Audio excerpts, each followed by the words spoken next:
Hi everyone, let's take a look at fluids in motion. This was the lab activity we went through, and there was a lot of math that went on with there. And when we have fluids in motion, they're a little bit different than when we have fluids at rest. There's some other equations we have to know. Now most of the things we're dealing with are for fluids that are incompressible. And what I mean by incompressible is you can't change the volume of it. So if I have an amount of fluid that fits in a cube this size, I cannot put that into a cube this size. It won't fit. It'll overflow. So water is an incompressible fluid. Air is not. Air you can compress and change its volume.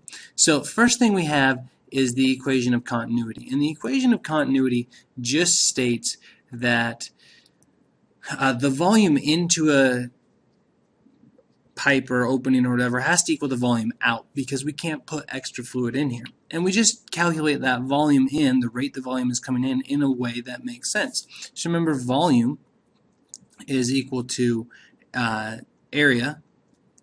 I'm going to call this volume 1. Volume 1 is equal to area 1 times however far it moves. So we have this cross-sectional area and it's moving this distance. So A1 delta x1. Now the rate at which that's coming in is divided by T, or delta T, however you want to look at that.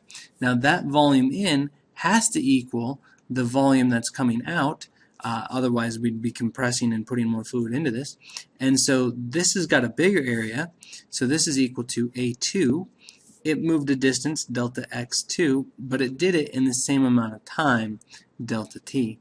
Now remember, velocity, this is a lowercase v, is equal to change in position over time. So really what I have, if I simplify this, is a1 v1 equals a2 v2. The area times the velocity in is equal to the area times the velocity out. Basically the volume, the rate at which that volume comes in is equal to the rate at which the volume goes out.